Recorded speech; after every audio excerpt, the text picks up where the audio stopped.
My journey here at the Cross is kind of twofold. I feel that I came here as a parent with um, a child who was in desperate need of help, and I couldn't find any help, so I was introduced to this program. And my role now, I feel, where I can be best utilized where God has placed me, is helping other families who are codependent.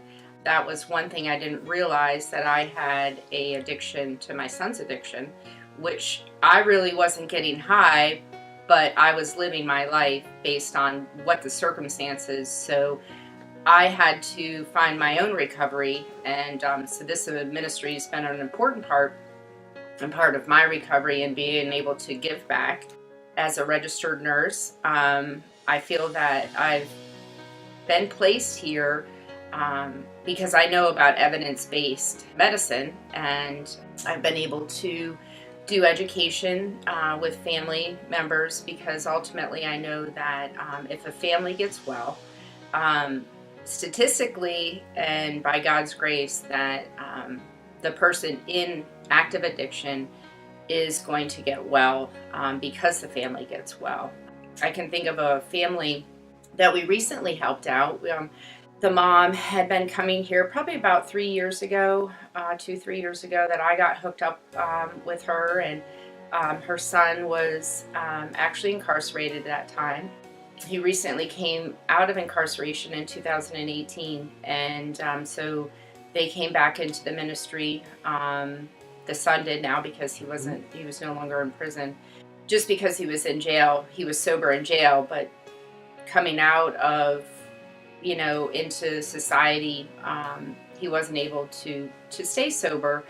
And so we were able to provide in this ministry support for the family, for the girlfriend, and for the person in active addiction. One of the things I do here in the ministry is help families to place people in active addiction into treatment programs.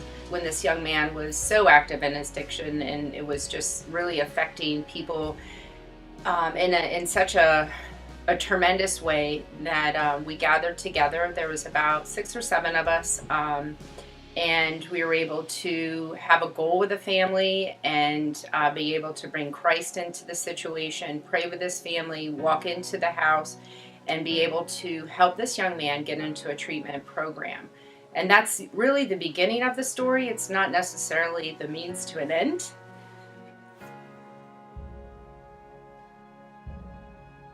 It's a journey. It's hard. It's a hard journey.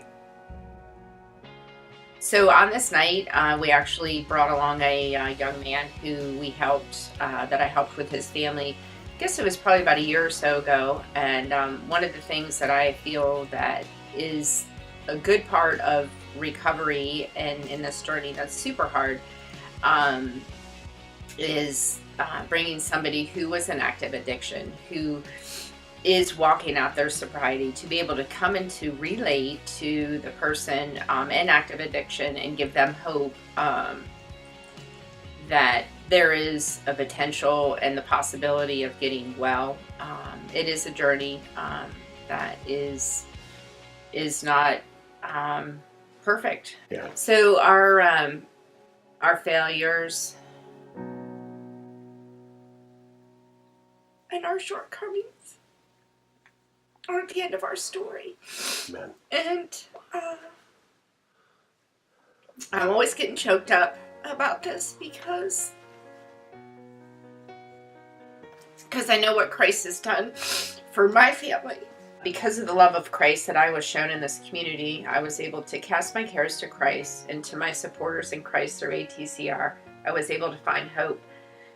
Hope is a major key that when you're walking this path of addiction, hope because I began to understand that I didn't cause my son's addiction, nor could I control his addiction, nor could I cure this addiction, but I found hope with the supporters of this community.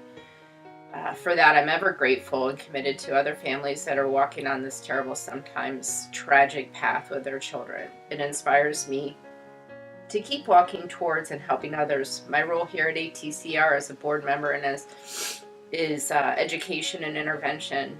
And I just know that our failures and our shortcomings and sins aren't the end of our story. Amen. They're just the beginning.